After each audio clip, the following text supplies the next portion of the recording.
नमस्कार, महाराष्ट्र जीवन न्यूजमध्ये तुमच्या सगळ्यांचं स्वागत आहे.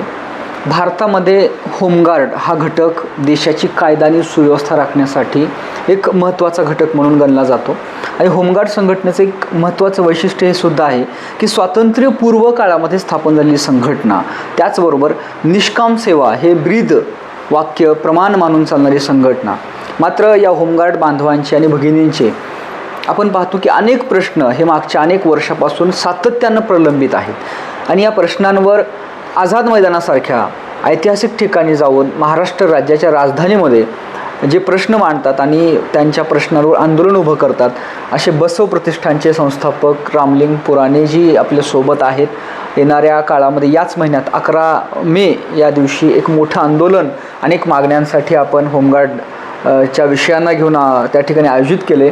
तर सर, या आंदोलना पाठीमागची पार्श्वभूमी नेमकेपणानं काय आहे आणि कोणत्या मागण्या आहेत 11 मेच्या आंदोलनाच्या तुमच्या सगळ्या होमगार्डच्या वतीनं, काय सांगाल याबद्दल? नमस्कार, मी डॉक्टर रामलिंग पुराणे, अध्यक्ष बसव प्रतिष्ठान. महाराष्ट्र राज्यातील होमगार्ड समस्या मागण्या घेऊन सन 2020पासून आम्ही बसव प्रतिष्ठानच्या माध्यमातून शासन दरबारी पाठपुरावा करत आहोत. होमगार्ड म्हणजे हा आगळा वेगळा कोणी नाही तर समाजाचा एक घटक आहे. आणि या समाजाच्या घटकावर म्हणजे आपत्तीजनक देशाच्या आपत्तीजनक परिस्थितीमध्ये सेवा देणारी ही होमगार्ड संघटना 6 डिसेंबर 1946ला स्थापन झालेली होमगार्ड संघटना.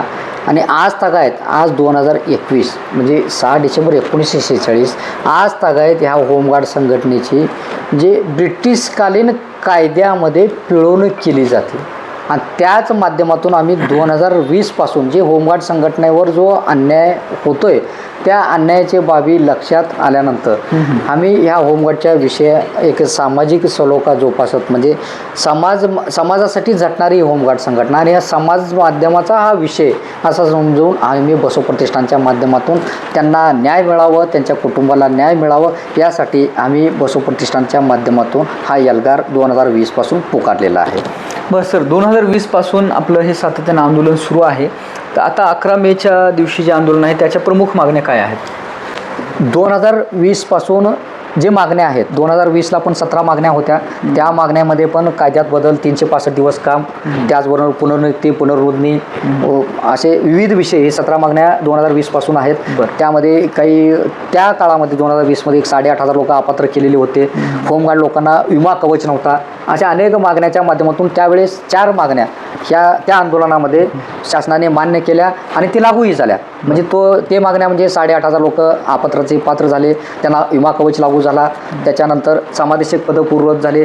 असे विविध 4 मागण्या त्यावेळेस मान्य झाल्या. त्याच्यानंतर बसव प्रतिष्ठानच्या माध्यमातून मूळ आमची प्रमुख मागणी म्हणजे होमगार्ड कायद्यात बदल होणे हे गरजेचं आहे. कारण जोपर्यंत होमगार्ड कायद्यात बदल होणार नाही तोपर्यंत ह्या मानसेवी कर्मचाऱ्यांची जी होणारी पिळवणूक आहे, ज्या मानसेवी कर्मचाऱ्यावर जे वेतनदार कर्मचारी अंकुश ठेवण्यासाठी बसवण्यात आलेला आहे. मुळात हे वेतनदारी कर्मचारी मानसेवी कर्मचाऱ्यांच्या अडीअडचणी जाणून ते सोडून घेण्यासाठी त्या कर्मचाऱ्यांना बसवलेलं आहे. परंतु या उलट या ठिकाणी असं झालेलं आहे की हे मानसेवी कर्मचारी त्यांच्यासाठीच नेमण्यात आलेला असा अर्थ यावेळेस इथे झालेला आहे. उलट झालेला म्हणजे जे पगारी कर्मचारी होमगार्डच्या सेवेसाठी ठेवलेत तेच आता बॉस होऊन बसलेत. बरं, आता आपण जो उल्लेख केलाय की कायद्यामध्ये बदल प्रमुख आणि प्राधान्याची मागणी, पण मग नेमकं काय बदल हवाय आणि कोणत्या कायद्यामध्ये हवाय? होमगार्डचा जो होमगार्ड अधिनियम आहे, होमगार्ड ऍक्ट आहे, त्याच्यामध्ये हवाय? होमगार्ड अधिनियम जो 6 डिसेंबर 1946ला स्थापन झाल्यानंतर जो 46ला जो अधिनियम तयार झाला, ऍक्ट लागू झाला, त्याला अमेंडम जे म्हणतात, अमेंडमेंट ऍक्ट, तो अमेंडमेंट ऍक्ट हा ब्रिटिशकालीन ऍक्ट होता. ब्रिटिश काळामध्ये जो नियमावली होते ते नियमावली आज तक आहेत. म्हणजे एक उदाहरण जर द्यायचं म्हणलं, आज आपल्या संविधानाने आपल्या घटनेमध्ये आपल्याला व्यक्ती स्वातंत्र्य दिलेलं आहे आपल्या घटनेला. बरोबर. परंतु ह्यांची जी घटना आहे ह्यांच्या घटनेमध्ये काय दिलेलं आहे, आता एखादा होमगार्ड बांधव जर समजा त्याला मानधन वेळेत मिळालं नाही आणि तो प्रसार माध्यमाला त्याच्या अडीअडचणी सांगतोय, हा कोणता गुन्हा आहे? त्याचं अभिव्यक्ती स्वातंत्र्य हे जपलं गेलं पाहिजे. हे त्याचं अभिव्यक्ती स्वातंत्र्य जपलं गेलं पाहिजे. आणि त्याच्यावर जर अन्याय होत असेल तर त्याला अन्याय त्याच्यावर आवाज उठवता यायला पाहिजे आणि त्याला शासन दरबारी त्याचे प्रश्न मांडता यायला पाहिजे, ही तरतूद. बरं, हां, ही जी मूलभूत गोष्ट आहे, आपण इतके वर्ष झालं आंदोलन करताय आणि इतकी सरकार आली, म्हणजे आपण स्वातंत्र्यानंतरचा जरी विचार केला तर सरकारची मानसिकता काय आहे, का बरं कायद्यामध्ये बदल होत नाही, या पाठीमागच्या अडचणी काय आहेत गव्हर्नमेंट अँगलने? आता शासनाच्या अँगलने जर विचार केला आपण, ह्या होमगार्ड संघटनेमध्ये कमी पैशामध्ये, अल्प वेतनामध्ये त्यांना कर्मचारी मिळतात कामाला. प्लस दुसरी बाजू अशी आहे की ह्या शासनामध्येच आता होमगार्ड संघटना ही शासनाचीच एक शाखा आहे, शासनाची.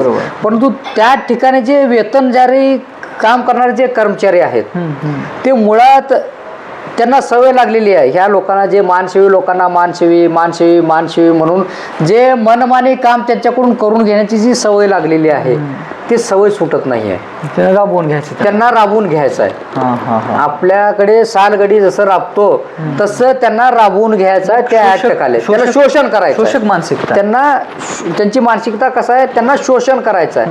मग जर कायद्यात बदल केलो आपल्याला शोषण करता येणार नाही आणि हे आत्मनिर्भर होतील. अच्छा, त्यामुळे ते कायद्यात बदल करण्यास तयार होत नाही. म्हणजे त्यांना एक रेडी गुलाम मटेरियल एक इन रेडीमध्ये मिळत आहे ना. त्यांना फक्त आपण आवाज टाकले की त्यांचं म्हणणं काय की हे कायमस्वरूपी आपल्या ताटाखालचे मांजर होऊन राहावं. नक्की. बरं, काय सांगाल सर, आता येणाऱ्या काळामध्ये जे आंदोलन होणार आहे ते आंदोलन आता आपण ते ऑन सिच्युएशन असेल कितपत यशस्वी होईल वगैरे, मात्र महाराष्ट्रभर आपण प्रवास करताय, संवाद बैठका होत आहेत आपल्या. त्या संवाद बैठकाच्या अनुषंगानेच आपण लातूरच्या विश्रामगृहाला भेट दिली. होमगार्ड बांधवांकडून कसा प्रतिसाद आहे आणि आंदोलनाच्या दिवशी गर्दी जमेल का किंवा काय, या माध्यमातून होमगार्ड बांधवांना काय आवाहन कराल आपण? सर, आम्ही सामाजिक काम करत असताना आजपर्यंत 50च्या वर आंदोलने आमची झालेली आहेत. बरोबर. आणि आजपर्यंत आम्ही समाजासाठी निस्वार्थ सेवा देत आलेलो आहे. आणि या होमगार्डसाठी पण ज्यावेळेस 2020 पासून आम्ही हा विषय हाती घेतला आणि आंदोलने झाले. आझाद मैदानमध्ये आंदोलन झाला, जंतर मंतरवर आंदोलन झाला, पुणे येथे आंदोलन झाला, वर्धा येथे आंदोलन झाला. आणि त्या आंदोलनाच्या ऑन द बेसमेंट ऑफ त्या आंदोलनाच्या माध्यमातून प्रिव्हियस अलिगेशन, तर त्या बेसिसवरती आम्ही जे 3-4 मागण्या आम्ही मान्य करून घेतलेल्या आहेत. प्लस त्याच्यानंतर काय झालं की काही कोरोनाचा पिरियड आला, काही कालांतराने सरकारवर खाली कोण महाविकास आघाडी सरकार, कोण म्हणजे सरकार स्थिर नव्हता. बरोबर. त्या अशा काही गोष्टीमुळे जे थोडं त्यामध्ये खंड पडला. परंतु तो आता ज्यावेळेस आता 11 मेचं जे आंदोलन आम्ही लावलेलं आहे त्या संदर्भात जे आमच्या बैठका चालू आहेत, हो, राज्यभरातील आमचं कळंबला बैठक झालं, शिर्डीला झालं, आळंदीला झालं, त्याच्यानंतर लोणावळ्याला झालं, आज लातूरला बैठक होतोय. हा प्रतिसाद होमगार्ड बांधवाचा आमचे जे प्रिव्हियस जे आम्ही जे आधी जे काम केलेलं आहे त्यांच्यासाठी त्या कामाची जमेची बाजू पाहता आम्हाला होमगार्ड बांधवातून प्रतिसाद चांगला मिळत आहे. आणि आम्हाला शाश्वत आहे येणाऱ्या 11 मे रोजी आझाद मैदान पुरणार नाही एवढी संख्या तिथे उपस्थित राहील. तर हे होते रामलिंग पुराणे. बसव प्रतिष्ठानच्या माध्यमातून त्यांनी महाराष्ट्रामध्ये होमगार्डचा प्रश्न उपस्थित केलेला आहे.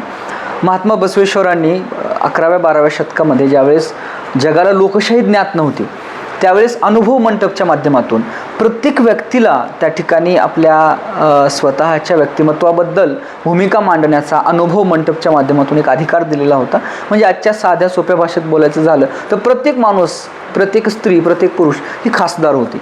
तर अशा प्रकारे एक पुरोगामी विचारधारा घेऊन बसव प्रतिष्ठानच्या माध्यमातून रामलिंग पुराणे हे काम करत आहेत. ब्रिटिशकालीन कायदा म्हणजे कोलोनाईल पिरियड आपण त्याला म्हणतो, वसाहतवादी मानसिकता जी एक प्रकारे भारतीयांचं शोषण करण्यासाठी बनलेली होती.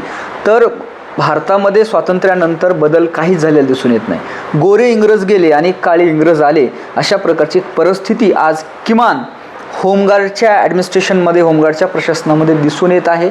2020 पासून अविरतपणानं होमगार्डच्या प्रश्नासाठी लढा देणारे रामलिंग पुराणे हे परत एकदा आझाद मैदानामध्ये त्या ठिकाणी आंदोलनासाठी सज्ज झाले आहेत आणि त्यांच्याकडून होमगार्ड बांधवांना चांगला प्रतिसाद मिळतोय असंही त्यांचं म्हणणं आहे.